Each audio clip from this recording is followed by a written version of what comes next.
السلام علیکم ورحمۃ اللہ وبرکاتہ۔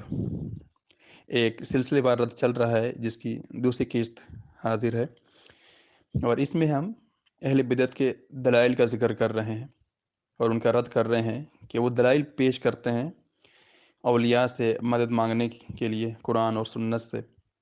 ان دلائل کی حقیقت کیا ہے وہ بیان کرتے ہیں۔ آج ایک نئی دلیل سے آغاز کرتے ہیں اور سنتے ہیں کہ اہل بدعت کس طریقے سے قرآن اور سنت سے غلط استدلال کرتے ہیں۔ تو آئیے سماعت فرمائیں۔ اولیاء کرام جو ہے دنیا سے تشریف لے جانے کے بعد انبیاء کرام اولیاء کرام تو یہ زندہ ہوتے ہیں، اس کی کئی نظیریں موجود ہیں، قرآن کی آیتیں موجود ہیں۔ ولا تقولوا لمن يقتل في سبيل الله اموات بل احياء ولكن لا تشعرون، کہ جو اللہ کی راہ میں مارے جائیں، شہید ہو جائیں، ان کو مردہ نہ کہو بلکہ وہ زندہ ہیں لیکن تمہیں شعور نہیں ہے۔ جی سامعین محترم، آپ نے سماعت فرمایا، تو ہم اس کے جواب میں عرض کرتے ہیں۔ جواب نمبر 1، جناب عطاری صاحب، یہ آیت آپ کی دلیل نہیں بن سکتی، کیونکہ اس آیت میں شہداء کی زندگی کا جو ذکر ہے وہ دنیاوی زندگی نہیں ہے۔ وہ دنیا میں زندہ نہیں ہوتے بلکہ وہ عالم برزخ میں زندہ ہوتے ہیں، جیسا کہ صحیح مسلم میں حدیث موجود ہے۔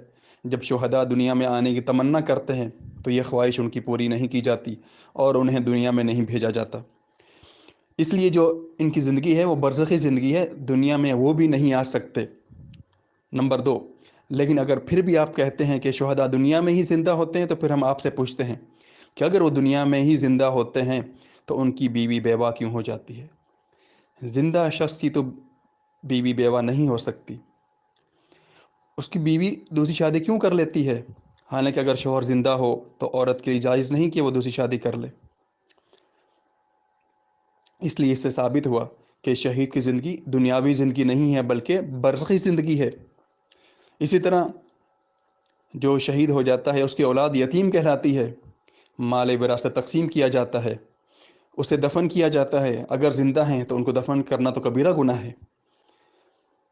نمبر 3، ان سب دلائل سے ثابت ہوا کہ شہداء دنیا میں زندہ نہیں ہوتے بلکہ عالم برزخ میں زندہ ہیں، اور جیسا کہ دوسری آیت میں ارشاد باری تعالیٰ ہے، بل احیاء عند ربهم یرزقون، کہ وہ اپنے رب کے پاس زندہ ہیں اور انہیں رزق دیا جاتا ہے، اور وہ تو خود رزق کے محتاج ہیں۔ اللہ تعالیٰ انہیں رزق عطا فرماتا ہے، وہ دنیا کو رزق دینے والے نہیں بن جاتے، جیسا کہ عطاری صاحب کی بدعقیدگی ہے۔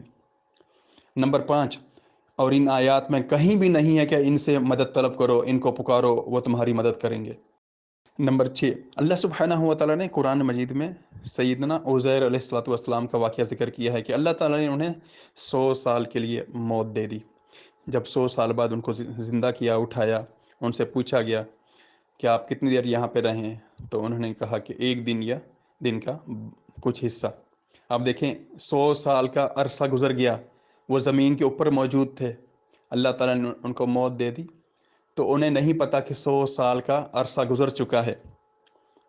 اب 100 سال کے دوران کبھی گرمی ہوگی، کبھی سردی ہوگی، کبھی بارش ہوگی، کبھی دھوپ ہوگی، کبھی چھاؤں ہوگی، کبھی جو ہے موسم کیسا ہوگا، تو موسم تبدیل ہوتا رہا، لیکن عزیر علیہ السلام کو پتہ نہیں چلا، حالانکہ وہ زمین کے اوپر موجود تھے۔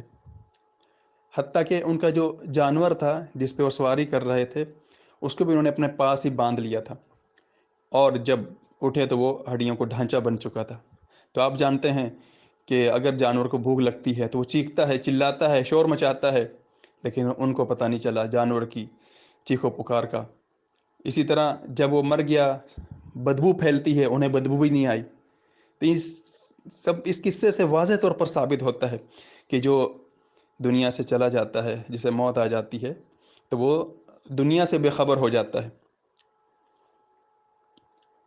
اور اسی طرح صحابہ کہف کا قصہ بھی موجود ہے، جب ان کو اللہ تعالیٰ نے دوبارہ زندہ کیا تو انہیں نہیں پتا تھا کتنا عرصہ گزر چکا ہے۔ تو ایسے دلائل بہت سارے موجود ہیں جن سے ثابت ہوتا ہے کہ جب موت آ جاتی ہے انبیاء کو، اولیاء کو، تو وہ دنیا سے بے خبر ہو جاتے ہیں، دنیا میں کیا ہو رہا ہے اس کا علم نہیں ہوتا۔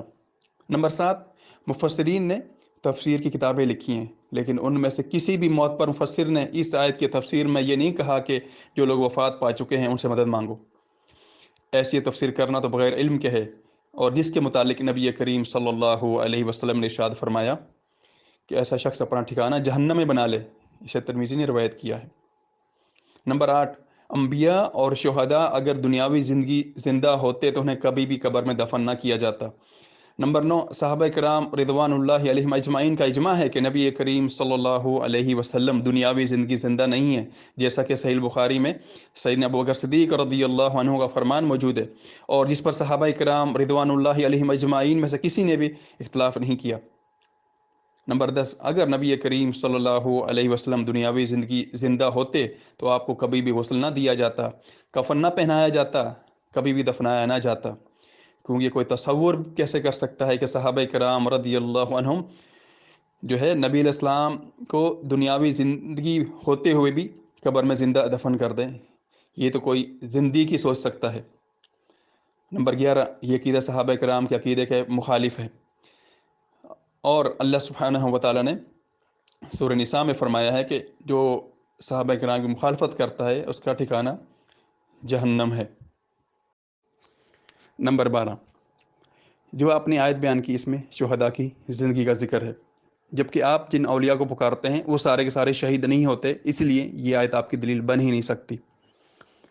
اور اس کے ساتھ ساتھ جو شہداء ہیں ان کی زندگی کے تعلق سے بھی اللہ سبحانہ وتعالیٰ نے خود فرمایا ہے، اسی آیت میں آپ نے خود ترجمہ بھی سن رہے ہیں کہ تمہیں شعور نہیں ہے ان کی زندگی کیسی ہے، کیونکہ وہ عالم غیب میں ہے، ان کی برزخی زندگی ہے، دنیا کی زندگی نہیں ہے۔ واضح طور پر اللہ سبحانہ وتعالیٰ فرما رہے ہیں تم نہیں سمجھ سکتے ان کی زندگی کو، تمہیں شعور ہی نہیں ہے، اور یہ لوگ جو ہے ان کو دنیا میں زندہ کر کے بیٹھے ہوئے ہیں۔ انا للہ و انا الیہ راجعون۔